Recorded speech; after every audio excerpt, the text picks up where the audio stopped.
गोरखपुर में मकर संक्रांति पर्व के अवसर पर मुख्यमंत्री योगी आदित्यनाथ ने गोरखनाथ मंदिर में ब्रह्म मुहूर्त में खिचड़ी चढ़ाई और पूजा अर्चना की। उन्होंने देशवासियों और प्रदेशवासियों को मकर संक्रांति की शुभकामनाएं दी और कहा कि ये पर्व सूर्य उपासना से जुड़ा हुआ है। मकर संक्रांति पर नेपाल, बिहार, उत्तर प्रदेश और अन्य स्थानों से लाखों श्रद्धालु गोरखनाथ मंदिर में खिचड़ी चढ़ा रहे हैं। प्रशासन ने सुरक्षा के पुख्ता इंतजाम किए हैं और श्रद्धालुओं के लिए अलाव की व्यवस्था भी यहां पर की गई है।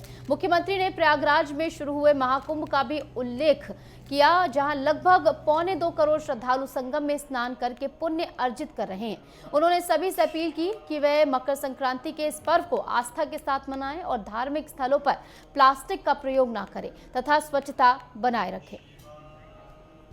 भक्तों को मकर संक्रांति की हार्दिक बधाई देता हूं।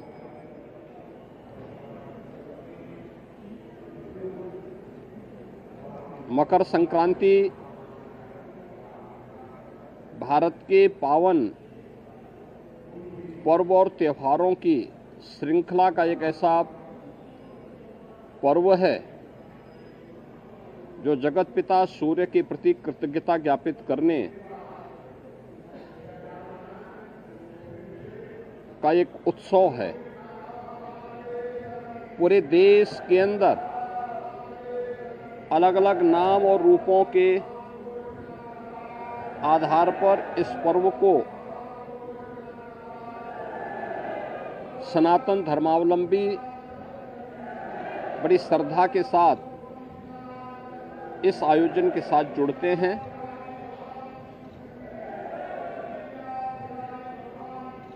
देश के अंदर उत्तर हो, दक्षिण हो, पूरब हो, पश्चिम हो, पूरे देश के अंदर अलग अलग नाम और रूपों में इस पर्व को लोग मनाते हैं, इस उत्सव के साथ जुड़ते हैं।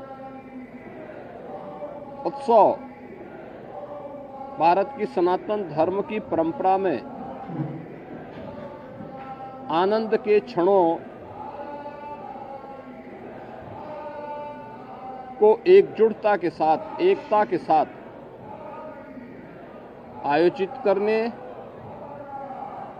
अपनी खुशी के साथ पूरे समाज की खुशी को जोड़ने का एक सशक्त माध्यम रहा है।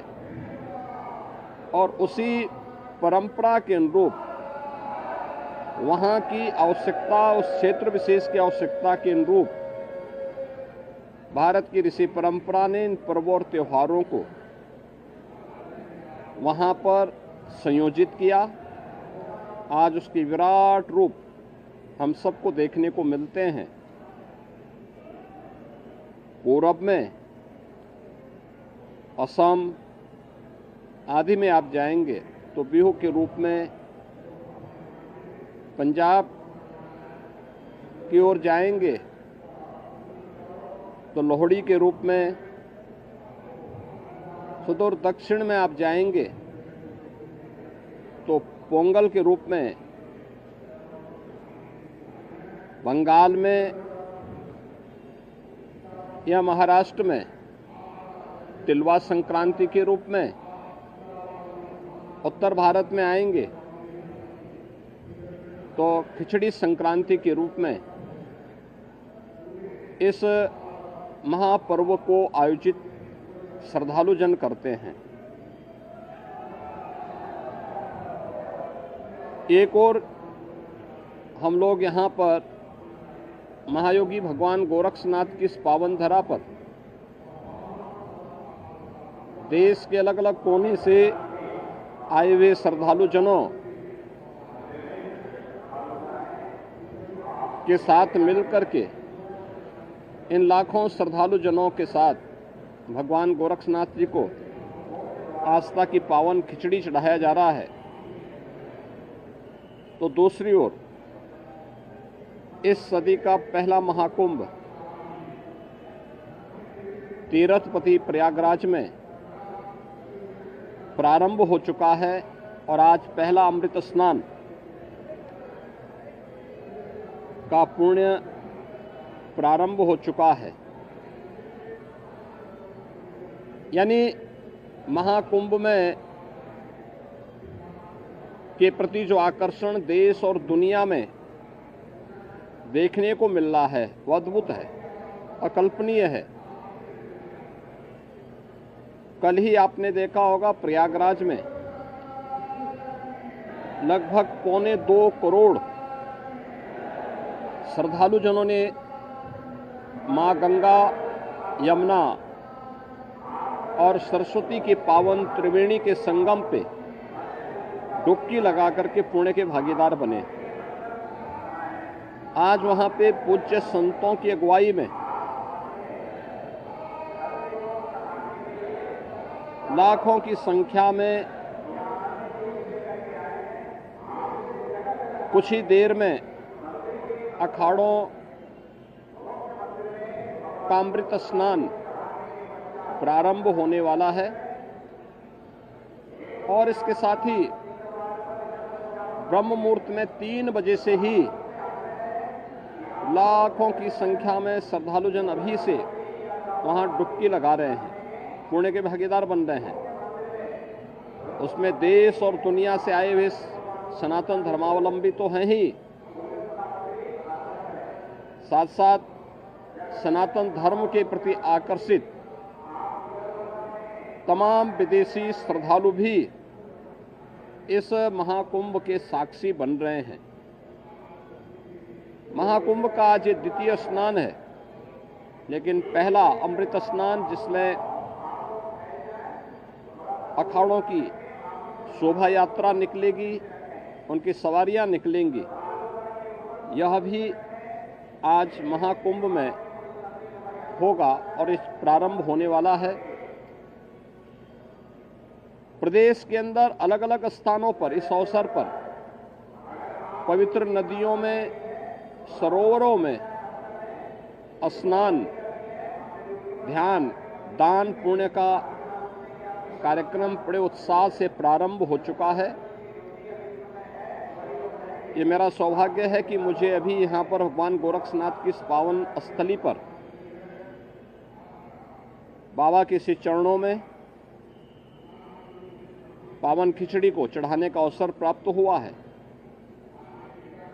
आज दिन भर लाखों की संख्या में प्रदेश भर से, देश भर से और नेपाल आदि देशों से भी आए हुए ये सभी लाखों श्रद्धालु बाबा को अपनी पावन खिचड़ी चढ़ाएंगे।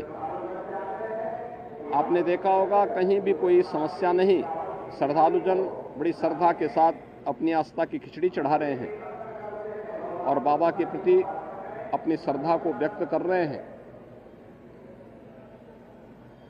इस अवसर पर मेरी पूरे प्रदेश वासियों से आस्था के इस पावन महापर्व पर यही अपील है कि पर्व और त्यौहार हमें एकता का संदेश देते हैं, सामाजिक एकता का, राष्ट्रीय एकता को सुदृढ़ बनाने का, और इन पावन परंपराओं को क्षुण्य बनाए रखने, इनकी पवित्रता और इसकी मर्यादा का पालन करने की भी प्रेरणा प्रदान करते हैं। मेरी विशेष अपील होगी, पर्व और त्योहारों के पीछे श्रद्धा का भाव ये अभिनंदनीय है। हम अवश्य इस बात को ध्यान दें कि हमारे पावन तीर्थ स्वच्छ और सुंदर बने रहें। सिंगल यूज प्लास्टिक का उपयोग हम कतई न करें। कहीं भी जहां तहां गंदगी न करें। शासन प्रशासन सभी पूज्य संतों के, श्रद्धालुजनों के सबकी व्यवस्था के लिए पूरी तन्मयता के साथ लगे हैं। अनेक स्वयंसेवी संगठन श्रद्धालुजन और संतों की सेवा के लिए तत्परता के साथ कार्य कर रहे हैं और मुझे पूरा विश्वास है कि ये सभी आयोजन सकुशल संपन्न होंगे। मैं एक बार फिर से मकर संक्रांति की और महाकुंभ के प्रथम अमृत स्नान की मंगलमय शुभकामनाएं प्रयागराज में आए हुए पूज्य संतों को, कल्पवासियों को, श्रद्धालुजनों को और मकर संक्रांति की अपनी शुभकामनाएं सभी प्रदेशवासियों को भी इस अवसर पर देता हूं।